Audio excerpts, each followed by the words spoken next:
The next segments are going to deal with street fighting attack scenarios. Okay, I'm going to explain.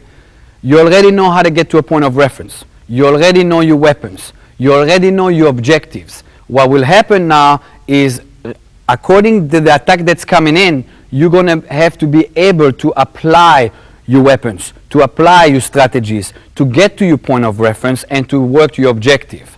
The street attacks are learning tools to get to the point of reference. The point of reference is your ultimate objective. Thereafter, you have the options to do whatever needs to be done according to the scenario or according to what your objective is. We have chosen 18 hand-to-hand combat street attacks. Those are the most common attacks in the street. We are working from sucker punch to kicks to the groin to tackles to choke. All those scenarios are there to teach you to be able to coordinate your strategies into the point of reference. So while I'm actually using a scenario, this is only a learning tool to get to my point of reference. We're going to go from simple street attacks to more complex street attacks. Each one of them will bring a different dynamic into what I'm doing. Now, don't get stuck on the scenario. In other words, yes, at a certain segment I'll work on that scenario, but you got to remember, dynamics change in a fight. And the objective of the Agana system, and especially the fight system, hand-to-hand combat, is to reach their point of reference, not to read the scenario. Because a lot of times the scenario is coming in, you're probably not going to be able to completely read the entire scenario coming in, and you're going to have to adapt as you go into the scenario. With that in mind, let's get to work.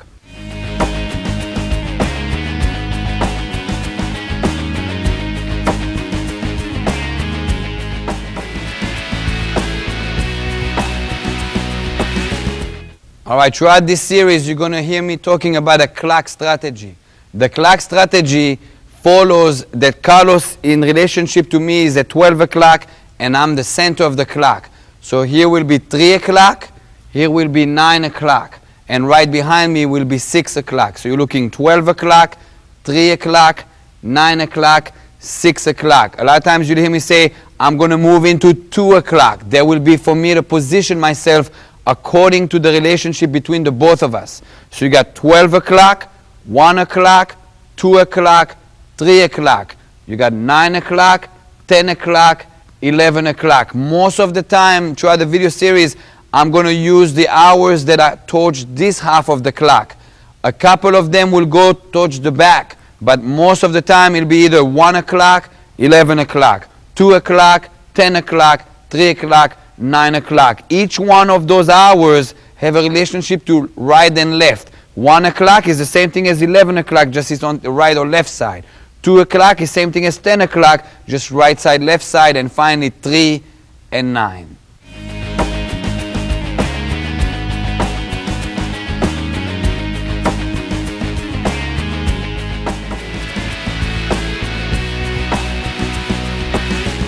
Throughout this video series, I'm going to use both type of opponents. Sometimes I'll use Chris, which obviously is bigger than me and taller than me, and sometimes I'll use Carlos, which is in my same size bracket. It is important that you realize that your techniques, your strategies, your objective have to work regardless how big your opponent is. And in some cases, an opponent be bigger is actually work against him. The Agana system do not rely on strength versus strength.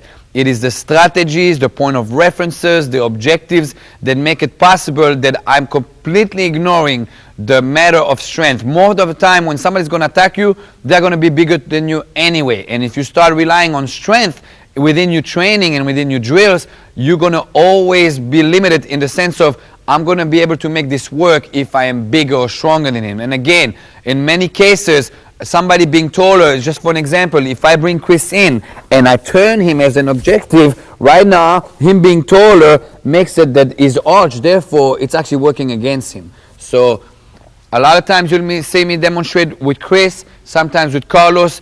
I want to illustrate that dynamic, that strength, size does not matter in the Agana system.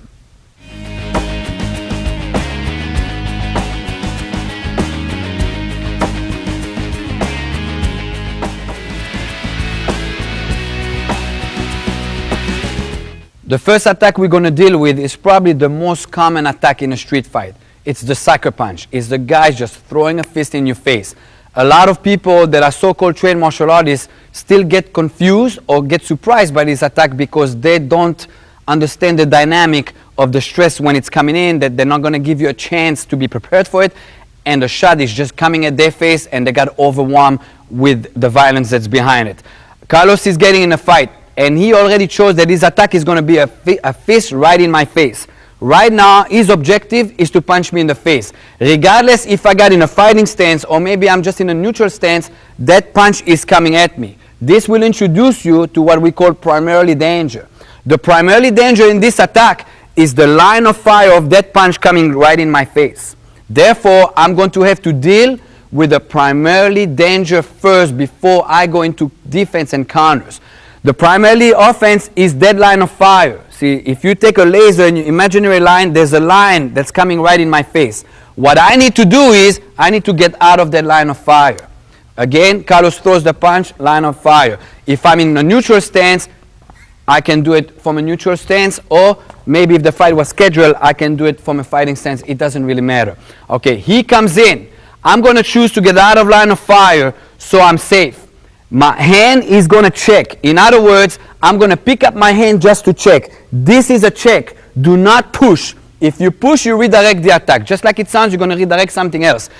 Me as an Agana practitioner, when I saw that punch coming in, I should go, yes, I know exactly what he's going to do. He wants to punch me in the face. I want to bring him into his objective. In other words, I want him to be committed to his objective versus redirect his objective. As he comes in, boom, I'm going to take my shot to the rib. Okay, watch again. He came in, 1, 2. Okay, I check here and I shoot a piston right into his lower rib.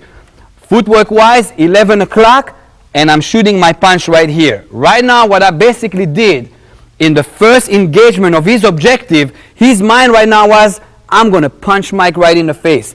As he commits to it, he thinks pain right here. That is called short-circuiting your opponent. In other words, you took away his objective right away by short-circuiting him, by bringing him to another section in his body by inflicting pain. So he came in 1 here. This automatically brings us to a point of reference right there.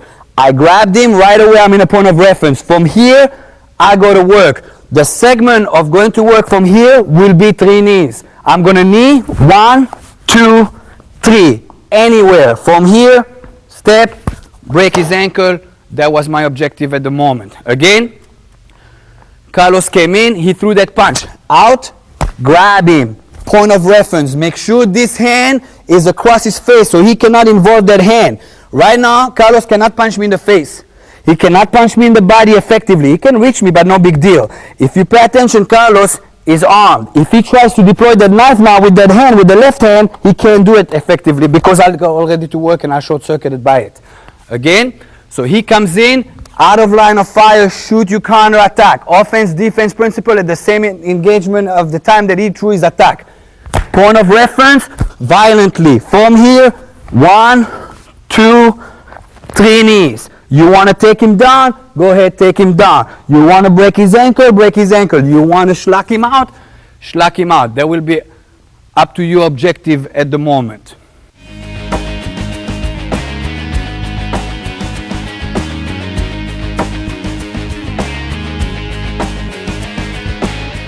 All right, when Carlos throws his punch, I don't want to redirect it. If I redirect it just like it sounds, he's going to come in with the same weapon somewhere else. Okay, that's not good. Carlos had an objective to punch me in the face. I want him to be committed with that intent in the sense of his target is my face. In other words, the more he's committed to it, the more I'm going to dissolve the technique into my counterattack. In other words, I'm going to let him go to the route where he was going intently to begin with. That will create that I dissolve what he brings in into my counterattack. Also, in Nagana, we don't like to block. Blocking in Nagana is considered a last resort or a reaction that just happened to happen. In other words, it was not an objective for me to block. Why is that? If I go to block, it relies on timing. Because we are two people, it's very hard to time. When I meet him in the street, I don't know how fast he is, I don't know how slow he is. Therefore, for me to time that block is going to be almost impossible, and it's too much taking of a chance. Also, on a mathematical level, me to block, I only have 33% of success in that sense, because if I am slower, he's going to get his shot in. If I am faster, I'm going to pass my block and he's still going to get his shot in. Therefore, I only have 33% of success with blocking, versus if I get out of the line of fire, that is 100% out of blocking. So anytime you get out of the line of fire, that is considered 100% as far as the success ratio into the defense. The check is only there as a check. It is not a block.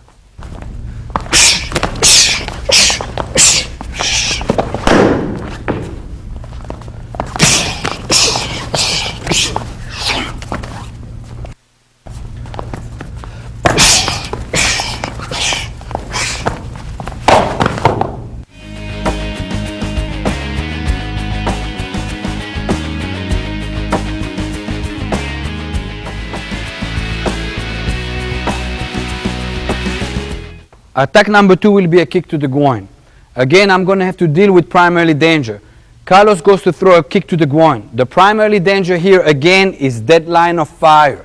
In other words, I'm going to have to find myself out of the line of fire of the kick to primarily deal with the attack. Thereafter, I can go into defensive counters, etc. So he comes in, I'm going to cut to 11 o'clock.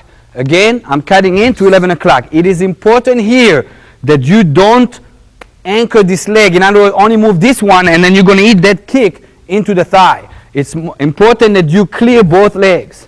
All right, from here, I'm going to have a check. The check is this way. Do not go this way. You're going to jam your wrist and it's going to hurt. This way. Just like the check upstairs with the punch, it's the same check here. From here, I'm going to shoot right here. Now, I'm going to try to hit in the triangle that's under his ear. This is where you're going to stun him. In other words, he's going to see stars. When you stun him, you short circuit him. A lot of people punch you in the face. You punch somebody in the face here, if you got a good shot, you'll break his jawbone on this side. What you just did is you shield his face by breaking his jaw because it's numb.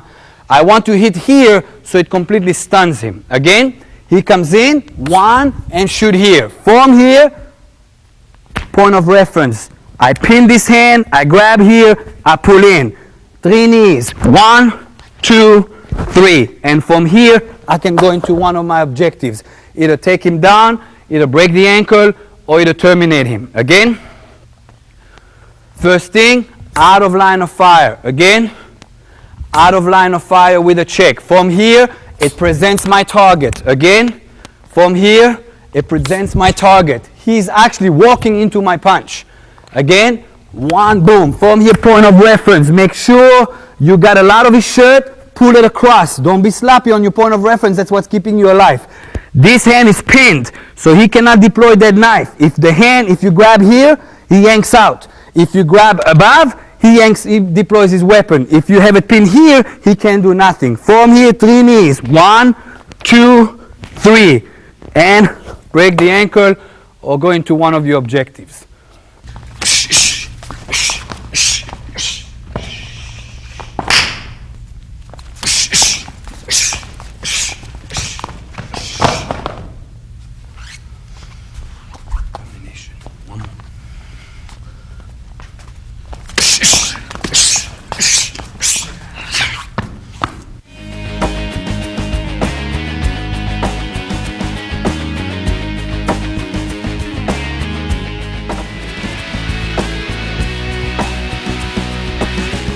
Attack number 3 will be an attack with a front choke.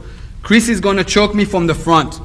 Okay, primarily danger here has to be identified again. The primarily danger is the thumbs in my neck. Without the thumbs, there is no choke. In other words, that's a primarily danger. Therefore, I'm going to have to remove the thumbs before I start countering attack. I will do so by hooking by the wrist. Do not go by the forearms. If you try to go by the forearm, those thumbs are going to dig even more into your throat. I am going by the wrist. What I'm doing is I am plugging his wrist like so. I don't grab. If I grab his wrist, that brings a strength struggle. Most people are going to choke you from up front, are going to be bigger than you. So your strength means nothing. What you're going to do is you're going to plug and go in a triangle out and down in a jerking motion. What this will do, automatically, it will unplug the choke. Now, it is important that you don't rip the choke. If you rip the choke, now he air slaps me, he goes into a headbutt, and he goes to work. All right? Do not freeze hands.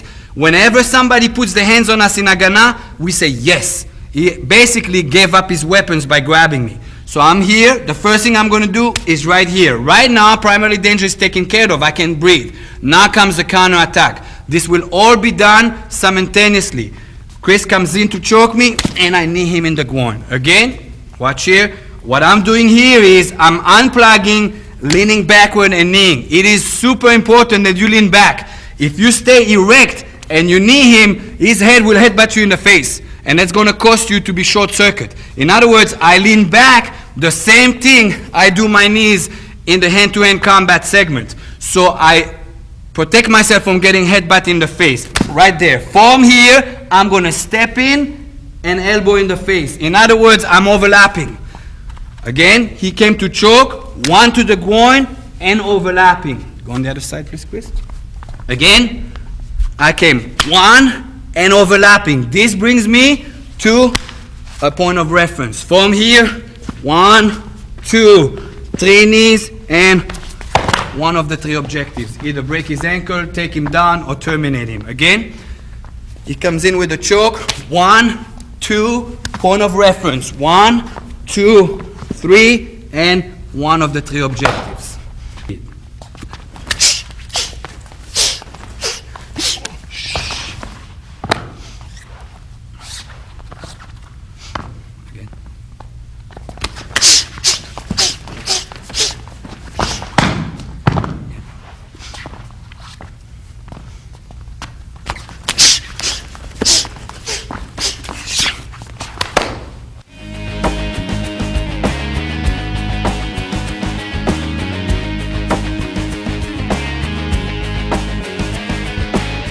Now on this one, I did a different takedown that we covered earlier. Chris choked me. I went into the counter, into here, into the point of reference. Anytime I have this point of reference, my takedown, instead of me working hard and go over there, all I got to do is shove this down. If I need to give him a shot to loosen him up, that's fine. And now I'm going to piston down his head, shoving him down and bring him down right to here. All right, so you have to find a way to adapt according to the situation, work as less hard as possible, and inflict as much damage as possible.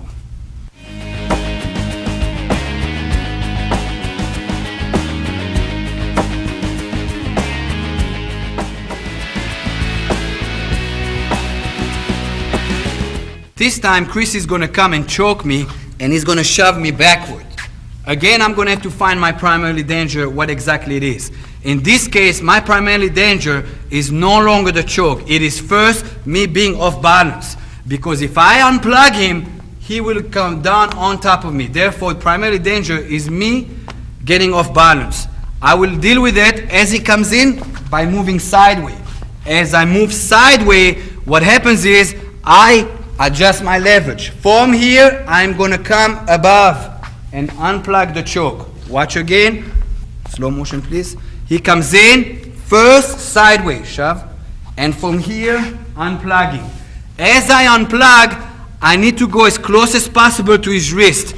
Don't do this. Don't go here and go against his hand because he's going to shove those thumbs in. I go as close as possible to the wrist so that thumb gets unplugged, which was my secondary danger. From here, I'm going to drop and hug myself. The hugging myself is a concept that I'm going to trap if possible, not trap as an objective. If I trapped him, bingo. If I trapped one hand, good too. If I didn't trap anything, that's fine as well. My objective is to inflict damage. So Chris comes in, position myself, unplug, hug. I got the two hands fine. Elbow, from here, point of reference. 1, 2, 3, and one of your objectives, if it's breaking the ankle, that'll be breaking the ankle. Again, he comes in, 1, trap if possible, elbow, point of reference. 1, 2, 3 knees. From here, you want to take down, you take it as you go.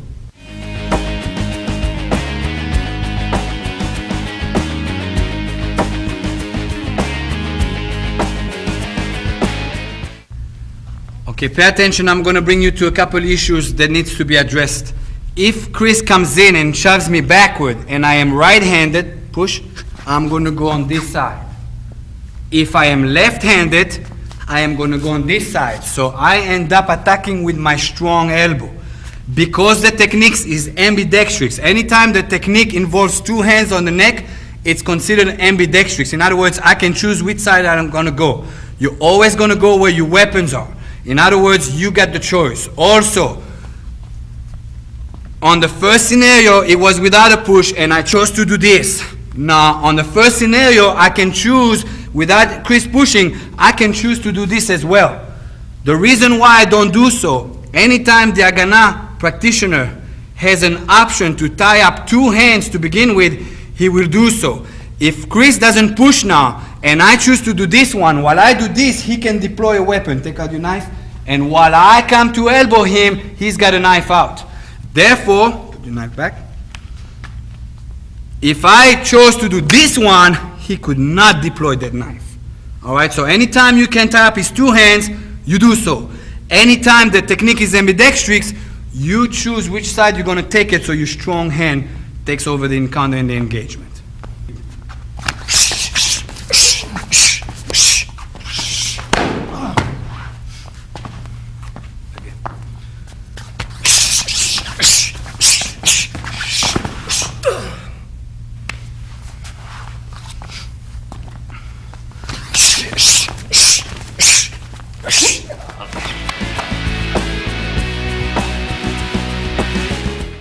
Attack number 5 is going to deal with a choke that's coming from a side angle. Chris is coming in and choke from the side. The choke, the primary danger on the choke is the front hand. If I remove that front hand, there is no more choke. In other words, that back hand is just giving a massage. What I'm going to have to do is unplug that hand. That will be done again by my hand cupping right by his wrist. Avoid going by the shoulder, by the forearm. It's not going to work. It's just going to dig into it deeper. Right by the wrist. What I'm going to do is, as I unplug, I'm going to lower my perimeter and I'm going to secure him to me. It is important that you secure him to you. As soon as somebody puts the hand on you, they establish that they're attacking you. It is the Haganah objective to always contain the attacker, demolish him, and spit him out. I don't want to repel him. In other words, I don't want to push him away, because then he'll come with a scenario that